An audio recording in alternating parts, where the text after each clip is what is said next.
This episode is brought to you by Google Chrome. You think you know a browser, but Gemini and Chrome? That's new.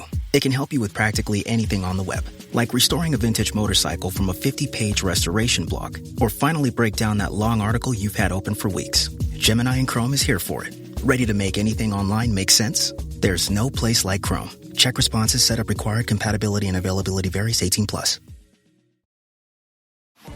The biggest moments in sports are streaming live on Fox One. From MLB to NFL, Big Noon Saturdays, and so much more. Fox One brings you the games, rivalries, and can't-miss moments all season long. And it doesn't stop at the final whistle. Catch highlights, expert analysis, interviews, and the stories behind the biggest moments in sports. Watch live or on demand, at home or on the go. Stream Fox Sports on Fox One. Download the app today. Late night bites with friends? Already hard to beat. That first too hot bite of fries you couldn't wait for, followed by ice cold Pepsi. Now that hits different. Suddenly, the energy kicks back in, the night goes longer, and the laughs don't stop. Because Pepsi brings out more flavor, more fun, and more of the moment. Food deserves Pepsi. Grab a Pepsi Zero Sugar today. Hi, Ryan Reynolds here for Mint Mobile. Are you looking for a beach read this summer? May I suggest your big wireless bill? It's got suspense, mystery, a slightly flat, emotional arc, and a shocking twist where you realize you've been overpaying the entire time. Fortunately, though, Mint's story is better. Every plan, $15 a month, even unlimited. That's it. Happy ending, zero tears. Give it a try at mintmobile.com/switch. Upfront payment of $45 for 3 months, $90 for 6 months, or $180 for 12-month plan required. $15 per month equivalent. Taxes and fees extra. Initial plan term only. Greater than 50 gigabytes may slow when network is busy. See terms. Yeah, we yelling at the screen every Sunday night. Talk slick, throw the remote. We just want it right. Front office tripping, man, they can't get it right. Whole city heated, but we still gon' fight. We talking Bulls trade, biz drafts, missed calls, pull slumps, soft rebuild. We seen it all. Yeah, we loud, yeah, we gritty. I'm a little frustrated, but I still love my city. Yeah, north side, south side, west, we united. Bears have another physical practice today on Tuesday as they're getting ready for this joint practice on Thursday with the Cincinnati Bengals. But they do have a new addition coming into camp, Q. We have been wondering for, since March, since the beginning of free agency? Will the Bears bring in some added help to rush the passer? And they finally did it. They did exactly what we knew they was going to do. They was going to wait till camp, get one of these gray bears, shout out to the House of the Dragon, get one of these gray bears to show up midway through camp to give us some, give us the extra push, give us some more numbers on the line. Who did they sign? Marcus Davenport is the gray beard you're talking about. He has some experience inside this division. Yes, he does. Not a good experience. He's played for every team but Green Bay. So just like that gray beard in the season-ending episode, maybe Davenport will hunt down Jordan Love and cram something up his chutes. And just like that Roddick Dustin, who did that in the House of the Dragon episode, he might be missing an arm because Marcus Davenport, the thing on him is he's always hurt. Played more than 8 games since 2022. When we're doing the NFC roundtable shows during the season, a consistent theme with the Detroit Lions, shout out to Bleachers and Speakers, Marcus Davenport did not practice. Marcus Davenport out for this week. Marcus Davenport limited in practice. It's just something that we just expect to hear about Marcus Davenport. And now he brings his injury history to the Bears, to Hallis Hall. I hope he's not contagious. Well, would he be giving us the injury bug, or would the injury bug be given to him? Because now Hallis Hall has plenty of the injury bug going around. Everybody has it. It might be Kyler Gordon who's infected everybody. Kyler Gordon might be patient zero. You know what? While vaccines is in the news, hopefully Davenport, he has the antibody in his injury bug that would be the cure for everybody else's injury bug. Kyler Gordon, we need you back, bro. So we signed Marcus Davenport, and on the same day or a few hours later, Zadarius Smith comes out of retirement, signs with Atlanta. Did we get the right gray beard? No. I'm assuming they chose Marcus Davenport because Dennis Allen knows him. That's my assumption. You know, he has Dennis Allen. And he also played with Ben Johnson. Mm-hmm. Yeah. He was in the same locker room with Ben Johnson. Yes. Yeah. You're right. Ben was the offensive guy. I would assume that would tip the scales toward Davenport signing. But Zadarius is the better player. He's a player been that the Bears productive can at actually use. multiple stops, Yes. multiple seasons. Yes. 4 years older. But if you look at Marcus Davenport's career, there's a 9-sack season, and then there's nothing. But 1 sack, 2 sacks, and outside of his 9-sack season, his next best season is 4 sacks. Mm-hmm. For somebody who's paid to get, to grab sacks, he ain't grabbing enough.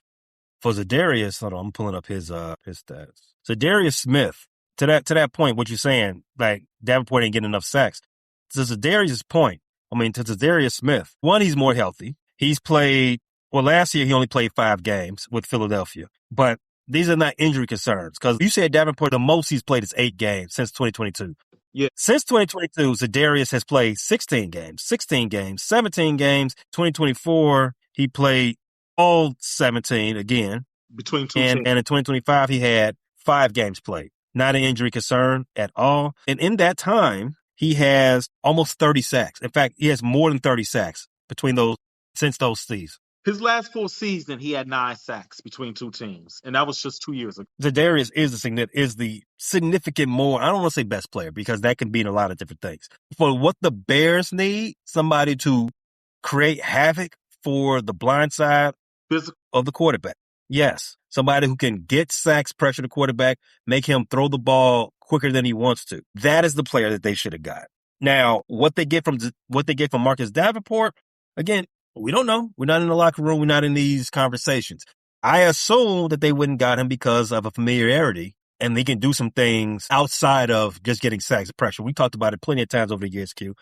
Jadeveon Clowney, he stuck around in the NFL for a long time. I think he's got 60 career sacks. I think that might be even more. I think I might be overestimating how many career sacks he has. But he's great at playing defensive end because there are other things. He sets the edge well. He plays the run well. He does a lot of the other little things instead of getting sacks. And Jadeveon Clowney, he played most of his career with guys who are sack specialists. J.J. Watt, to be example. So not to say that the Bears messed up here in getting Davenport when they should have gotten Zadarius Smith, but for what the Bears need, for what at least everybody knows the Bears need this, Zadarius was the guy you needed to go get. To your point, yes, Zadarius is a much better player. And to expound on what I was saying with Marcus Davenport, he hasn't gone over 2 sacks. It's even worse than I thought. He hasn't had a season over 2 sacks since 2021. And that one season that he's had a season over 2 sacks, how was it? Was it 4? 9 in 2021. 9. In 2021. Since then, a half a sack, 2 sacks, a half a sack, and 1 sack. That's his last 4 years. I think we've had guys to have more sacks than that in one game. Shout out Myles Garrett. So he has a total of 2.5, 3, 4 sacks in the last 4 NFL seasons. Yeah, and that on the injury concerns. And what does it say about QB hits? What is his QB hit? 8 1 year that he played 15 games, only had 5, a half a sack. 4 QB hits, 4 QB hits, and 3 QB hits. So I guess if you want to say on a per game basis, he had 4 QB hits in 2024 with Detroit in only 2 games. That's pretty good. I don't even want to compare that to Zadarius. I'm looking at Zadarius QB hits. I don't even want to compare Davenport's to that. There's no comparison. It's really no comparison. But we just hope, fingers crossed that the Bears did pick up Davenport for another reason and not because they expect him to go get sacks or expect him to be healthy. Let's hope that they didn't do that. There's another week starting where there's no consistent messaging on what exactly is the nature of his injury. When can he return to practice? Not even asking when will he be ready to play. We just want to know when will he be able to practice again. I saw Kyler Gordon upload a video of him. Can't tell if he's rehabbing or working out on his Instagram, and he had a big smile on his face, but he didn't say anything. He was just with the resistance band and doing some single leg jump stuff. The messaging on all of this continues to be a yearly issue with the Bears. Now, I know the Bears do not have to tell us anything about the nature of injuries, at least until after cutdown day. I think it's the week leading up to week 1 when they got to start being more descriptive and give actual timelines. But they can at least tell us more. They told us more about Kyle Monungai's injury than they have about Kyler Gordon in the last 2 off seasons. Kyle Monungai, he got hurt in camp doing a one-on-one drill with Grady Jarrett. I think it's a one-on-one drill. Was it a live play? I didn't get that part, but he got tangled up with Grady Jarrett, taken to the ground. Now his injury is week to week, per the Bears. In the last episode, Q, you hypothesized that Roschon Johnson and your boy Savion Amar, who looked pretty good in this preseason game, you think they had an outside shot to make the squad, at least speaking for Roschon. Now they're definitely making a squad. What's going to benefit Roschon as well is there's no Travis Homer. Travis Homer was our special teams guy. Roschon is the only back on the roster with special teams experience beyond returning kicks, returning punts. So I think Roschon is actually pretty safe, especially with the Kyle Monangai injury, especially being a guy who can work on all four phases of special teams. But then again, Roschon has always been a guy on special teams and been a good player on special teams. He just keeps getting hurt. I think he's gotten hurt on special teams before too. So you know what Travis Homer is at now? He was it Buffalo?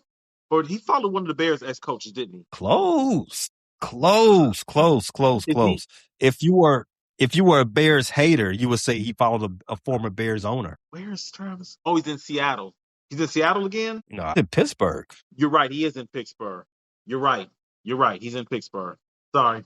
I thought he went back to Seattle for a minute. I thought they were buzzing about him. Yeah, he's in Pittsburgh. I just looked it up. Yeah. Old good buddy Travis Homer's in Pittsburgh. So, good luck to him we got going on.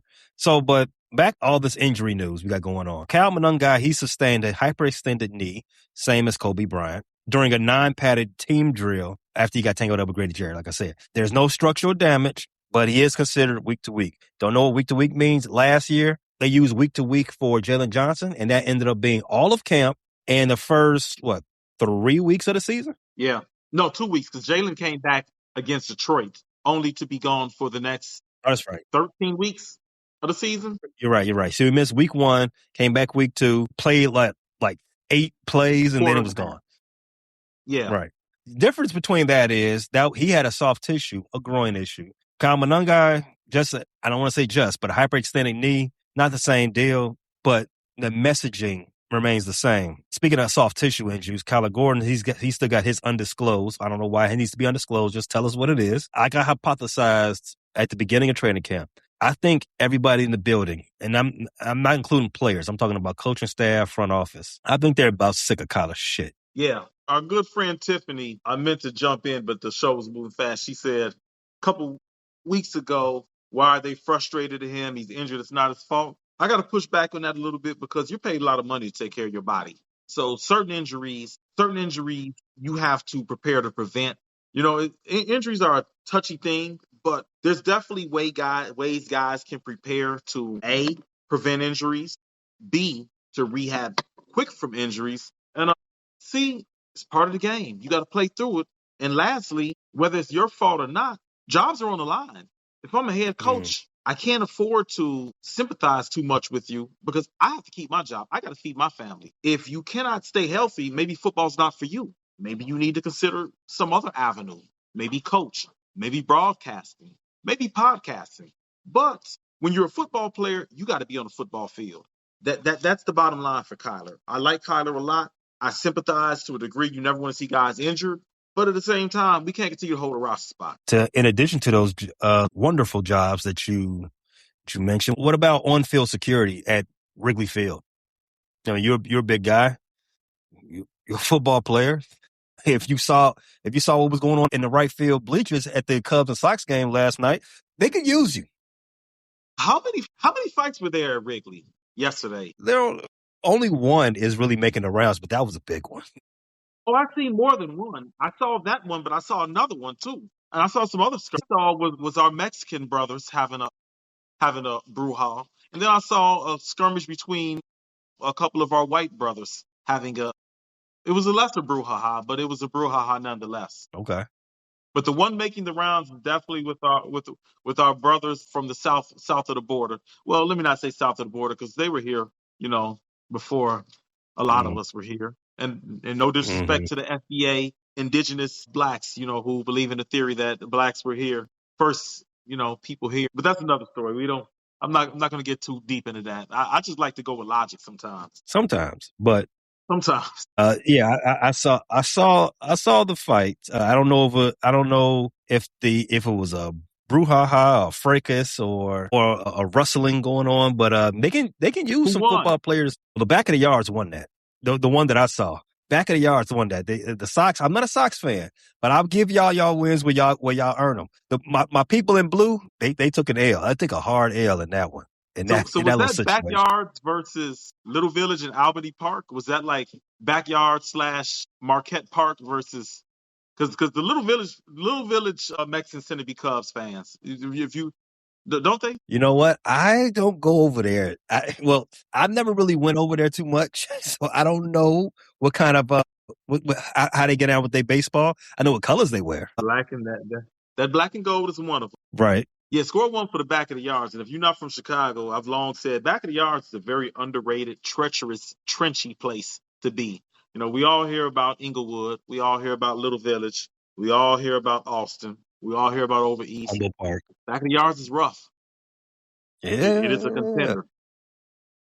It's a contender, all right. You stay away from Little Village. I stay away from back of the yards. Yeah, so Jefferson Park to the L now. That's who I say when Cubs fans are from.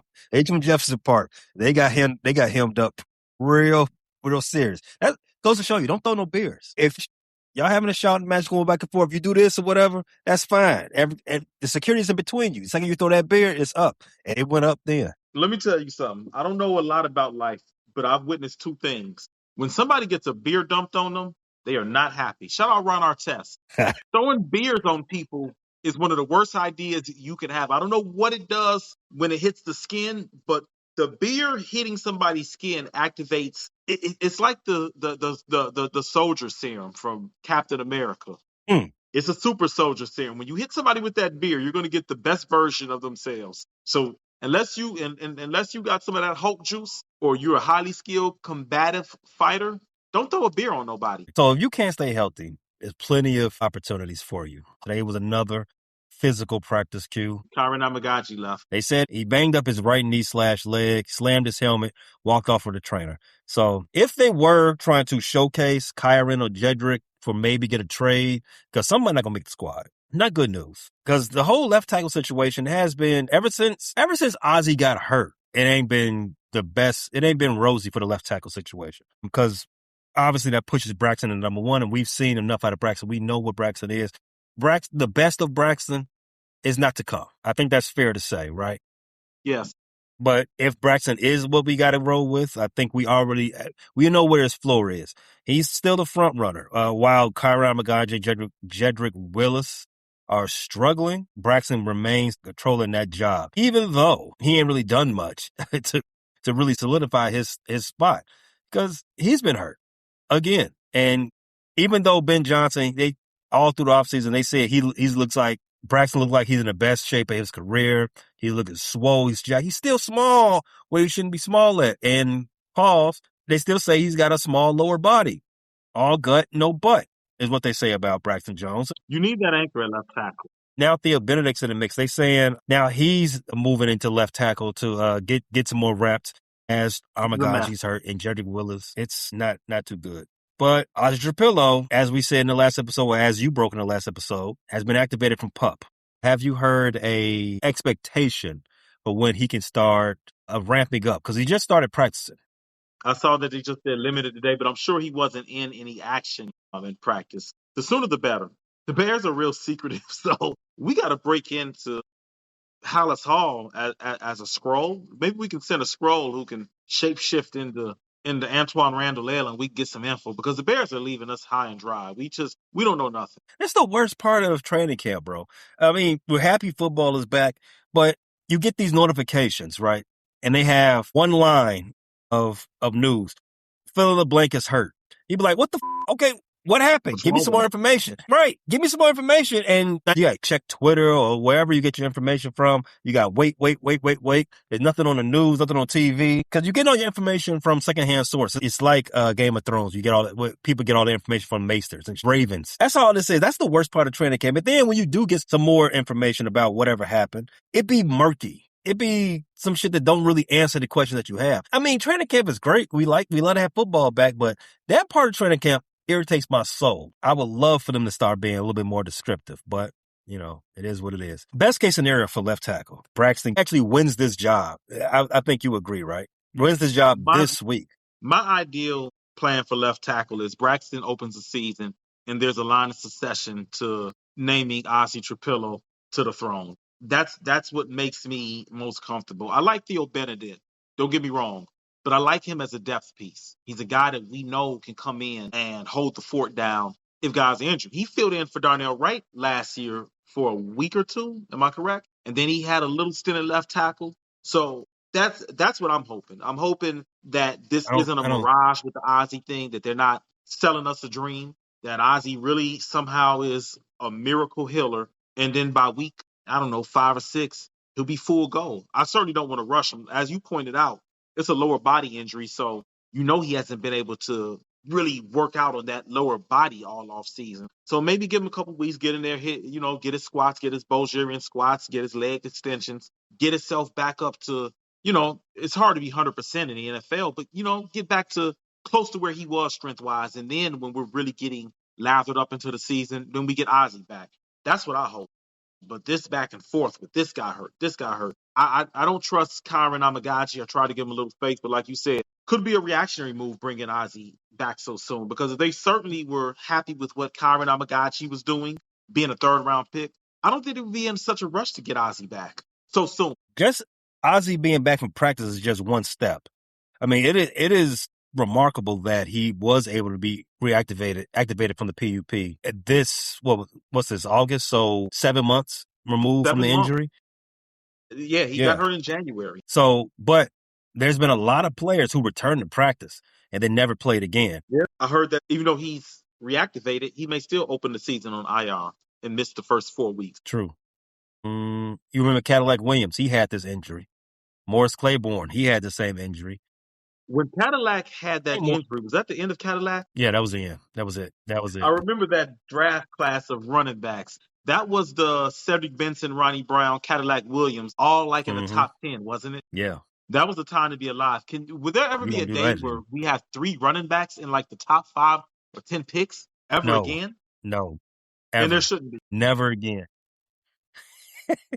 That was you would never see that again. Seeing 3 running backs in the first round is crazy enough.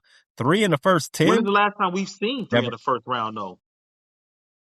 Because as talented as the draft class was of 25, we only saw 2. That was Amarion Hampton and Ashton Johnson. Travion Henderson went in the 2nd round, and so did Quinshawn Junkins. And that was one of the best running back classes we've had in recent memory.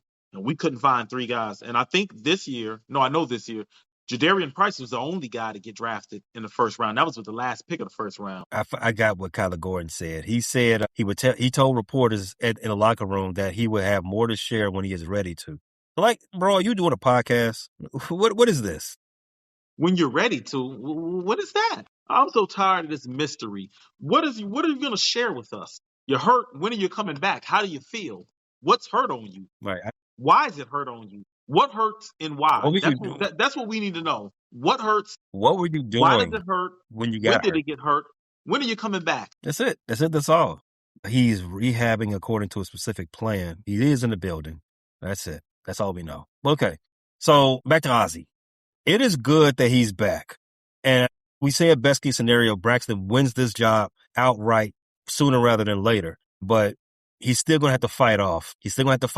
Ozzie. If Ozzie can make a full recovery, because again, him just coming back to practice is just one part of the hurdle.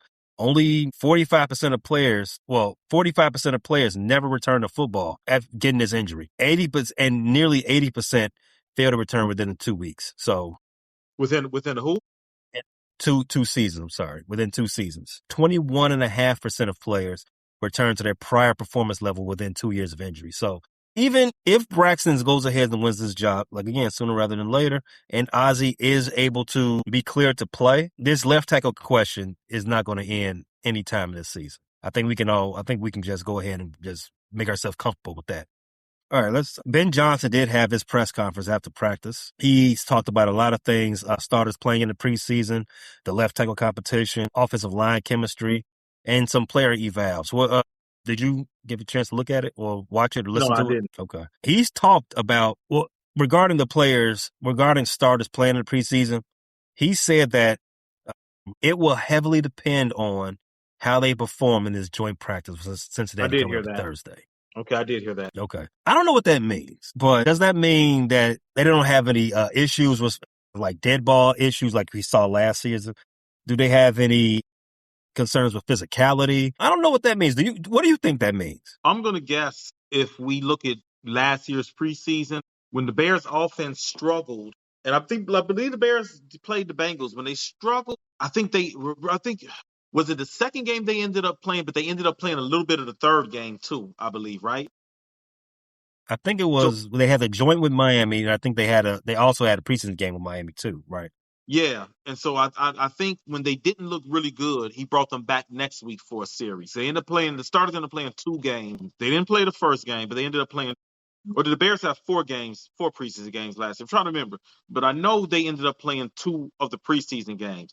So if I translate Ben Johnson, I'm gonna assume that if offensive execution isn't pristine and he doesn't see what he likes, then you'll see them in the preseason. So I think if we get clean execution, they play well, and like you said, no dead ball, no pre-snap issues. Everybody is where they're supposed to be. You know, Ben Johnson is a stickler for lining up in the right spot. He will, in practice, if you don't line up in the right spot, he will get your ass up out of that place and he will get a sub in. So I'm assuming that if the first team offense comes in and does what they're supposed to do and is efficient, executes, no penalties, you probably won't see them against the Bengals. You'll probably see a lot of what you saw against Cleveland, where you see just guys who are competing for roster spots out there. Regarding the left tackle competition, he said that it is wide open. That's his words, wide open. He said Braxton Jones would continue to get reps with the first team, and Theo Benedict would move over to take reps with the second team. So you said in the last episode, one of the guys is going to get cut. Jedrick, Kyron Amagaji. Kyron got hurt. I think that's bye-bye Kyron. Yeah, that's depending on how long he is hurt. In a battle, walking off of the trainers is never a good thing to do. Not at this late in camp. You're going into what's about to be the Absolutely. 4th week? Yeah, that sucks for Kyron. I mean, he had a good shot. He had a good run, but that's a bust. That's a bust in all intents and purposes. If Kyron is the guy that gets cut, he shouldn't be a bust because he was a project to begin with. That means he was overdrafted, so it shouldn't be a bust. That's on you, Ryan. And for the listeners, because you use the term bust, and a lot of people only associate first round picks with bust. You could absolutely be a bust in the second round or third round. I would venture to say the 4th round could be bust. Listen, first round has to be a guy that is absolutely a starter. Depending on how in the first round, he probably has to be a Pro Bowler. Second rounder also has to be a starter. You agree? You draft a guy in the second round, and he has to be a starter. Third rounder, yes, you have to either A, be a starter, or B, a high-level rotational piece. And as a tackle, you don't really rotate. You got to be able to start somewhere on that offensive line, or you got to be trusted enough to at least fill in and be a swing tackle, be the first guy up. So, yes, Kyron gets cut, he's a bust. I would even say if Kyron can't ever develop into a starter anywhere on the offensive line, it's a bust. Joe Thuney is about tired of the what do you call it, musical chairs with the offensive line, with the left tackle, because he wants to know who's playing next to him. And Joe Thuney's a veteran. Joe Thuney has played for 3 of the GOATs. Like, Joe Thuney is, you done saw a Brady. Then you took Mahomes. Caleb is next up. I trust Thuney. I trust what he says. He wants to get chemistry with that guy on the left side, and I understand. I get it. Those are your updates for the Chicago Bears, the Cubs, and the Sox. First pitch is in 5 minutes. Before you get out of here, we have to address something that we did not address before, and it's going along on social media, and I feel we got to discuss it. Vita Vea, the Bears contacted the Buccaneers about Vita Vea. I'm going to share my thoughts. I'm going to let you go first. He wants a new contract. He wants new money. I believe he is the 15th or 16th highest paid interior lineman in the league right now. Vita Vea is 31 years old. He wants new money, which is an extension. And if you trade for him, you're probably going to have to give him new money. Well, he's on the last year of his deal anyway. So if you trade for him, I would assume that you want to extend him. What are your thoughts on the Bears acquiring Vita Vea? It seems to be a lot of fans want him. They are pining for an upgrade on the defensive line. What are your thoughts? How much cap room does the Bears have? Pretty much none. They'd have to be restructuring. So you're asking to trade a guy who wants a new contract, who's 31 years old. He's still in his prime. I would still say 31 is prime, even though prime is a little funky with linemen. The thing is, when you're 340 pounds, when you're a big guy, like you said, prime is a little funky because it can go downhill fast when you're that big. Mm-hmm. Knees, back, and you're in the trenches, and Vita Vea is a physical trench player. He lines up right over that center and he bashes. That's what Vita Vea does. He collapses the pocket, he bashes. My only concern with that is how much bash does he have left? It's a question that we had for Grady Jarrett too. How much is And left? it hasn't worked out for Grady Jarrett. Well, no, I'm sorry. It's worked out for Grady Jarrett. He's well paid. It worked out for us. I'm sure Grady is. I'm sure Grady is in a good place with that bank account and that contract he signed. Yeah, So where are you he's at? definitely getting the best of that bargain. So where are you at with Vita Vea? You're probably gonna have to trade a first or a second for him. I would rather trade active bodies, and here's why. For one, we got to pay him, right? You got to restructure that contract. You got to give him something that he'll be willing to sign, which is a contract that's not heavily loaded with language that protects the Bears. You know, basically, as to what you alluded to, where's that drop off at? We want to protect ourselves so not get caught up in that drop off. So if that's the case, if we got to bite the bullet on that one, we're gonna have to trade some contracts. Obviously, we gotta give up a draft pick as well. Maybe a second rounder at best. I wouldn't go higher than that. I would prefer to do a third rounder, but I need to get off some money too. And what I'm thinking about, Gervon Dexter, and gotta have to figure out another player somewhere else too, because we gotta, like I say, we gotta clear up some money somewhere. And if we bring in Vita Vea, there's no real reason that we need. I mean, you would prefer to get off Grady Jarrett, but I think that would tank the deal. Then I would prefer to trade. Exactly. That wouldn't work. The Bears got so $5 million left right now. You gotta give off a lot of money. You gotta get rid of a lot of bread. And it's well past the time in the season, in the off season rather, to restructure contracts. So it will be really difficult to pull this off without the cap room already in hand. So you will have to trade up a young asset like Gervon Dexter just to free up that spot. You will have to trade a future draft pick like a third round, maybe even second rounder. And that won't even do it. Not to be a downer on Vita Vea, because he is a big name. He's a guy that brings respect in NFL circles. Not to be the guy that's a downer, because that would be something that energizes the fan base and satisfying this fan base. I don't know how much you look at PFF grades or how much you value them. Vita Vea is billed as a big run stuffing interior lineman. Mm-hmm. As far as my eye test, I don't feel he's the same Vita Vea that he was 5 or 6 years ago in terms of run stuffing. According to PFF, he ranked 33rd among defensive tackles in run defense grade, which is pretty good, but that's not dominant. And watching Bucs games, I didn't feel like he was dominant against the run. I felt like he was good. I didn't feel like he was dominant. He did pretty well against as a pass rusher. You know, Vita Vea is never going to be a double-digit sack guy, but he got 4 sacks last year. So the issue I have is you're acquiring a 31-year-old, and you're probably going to have to give up a second-round pick, which is a really good player. And then the bigger problem is you're heading into an offseason when you got to talk Caleb Williams a contract extension, possibly Roma Dunze contract extension. Luther Burden, even though he's only going to be in his 3rd year, remember, he's not a first-round pick. You don't have a 5th-year control for him. So next year, you're going to be thinking of ways, if Luther Burden is what Ben Johnson says he is and what everybody says, you're going to be thinking about ways to extend him. Colston Loveland, the same thing. You're looking at a lot of guys you're looking at extending.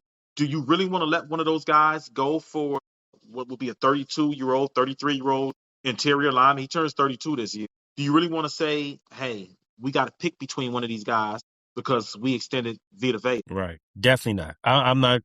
I always champion youth more than I would champion a veteran, because especially in football, you want the untapped potential. We know what the vet is going to give, even if it's win now. I wouldn't do it in football.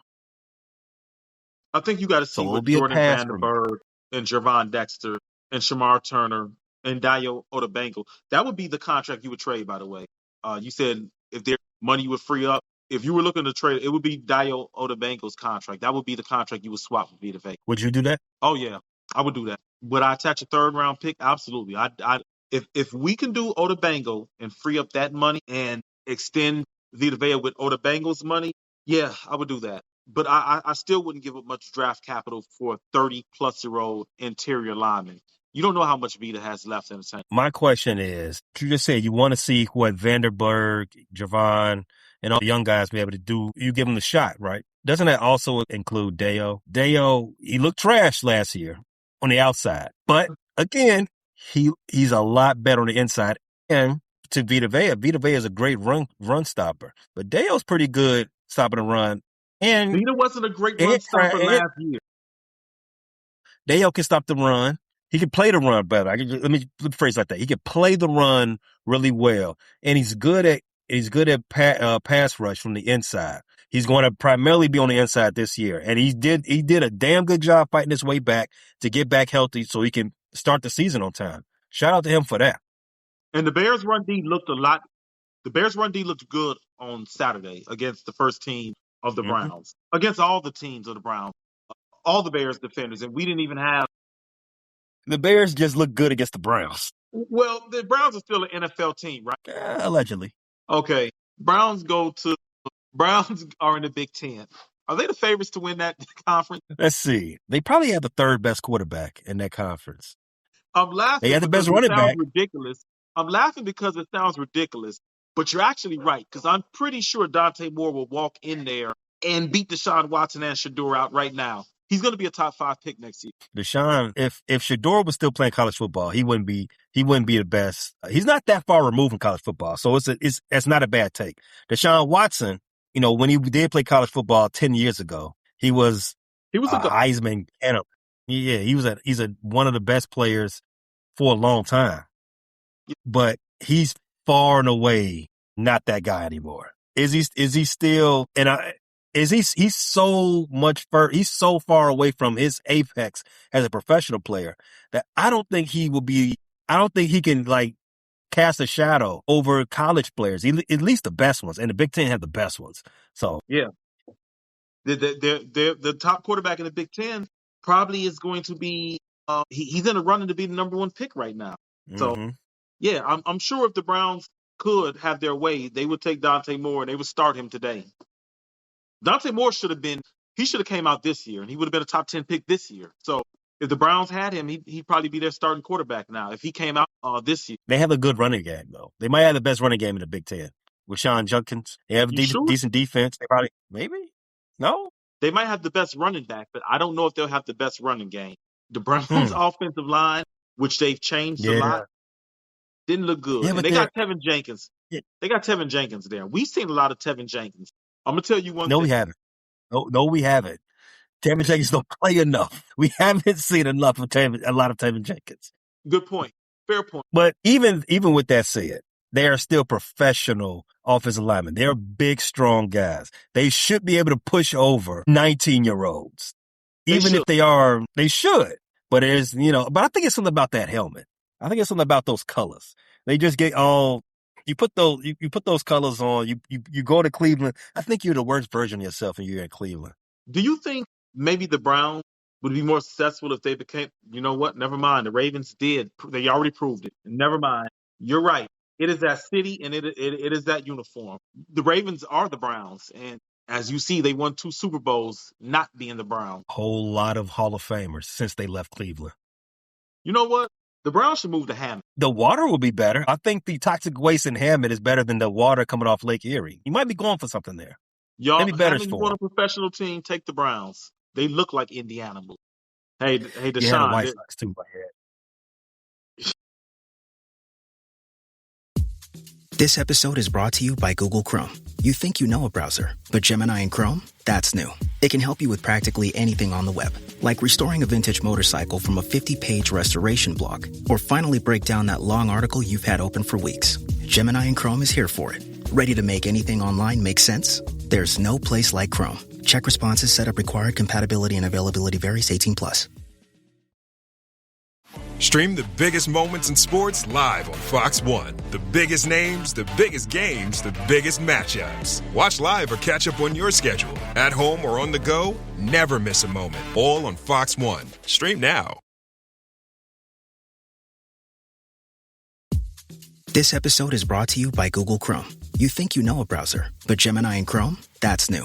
It can help you with practically anything on the web, like restoring a vintage motorcycle from a 50-page restoration blog, or finally break down that long article you've had open for weeks. Gemini and Chrome is here for it. Ready to make anything online make sense? There's no place like Chrome. Check responses, setup required, compatibility and availability varies, 18+. Stream the biggest moments in sports live on Fox One. The biggest names, the biggest games, the biggest matchups. Watch live or catch up on your schedule. At home or on the go, never miss a moment. All on Fox One. Stream now. Shout out JJ3 and Harry. JJ3 and Harry, hosts of the White Sox show, White Sox and BS here at the Frustrated Chicago Sports Fan channel. Great episodes every time they do decide to make one. Once every week. Month. But we have to wait. But they're great episodes when we do. Yes, they are. All right. Pete Crow Armstrong with another home run. Already? MVP. PCA with another leadoff home run. Shouldn't have disrespected him. He terrorized the fuck out of the Sox now. And that was the worst thing to do. Hey, I wish I would have put that money on him for MVP. I should have put money up. He's gonna be the MVP.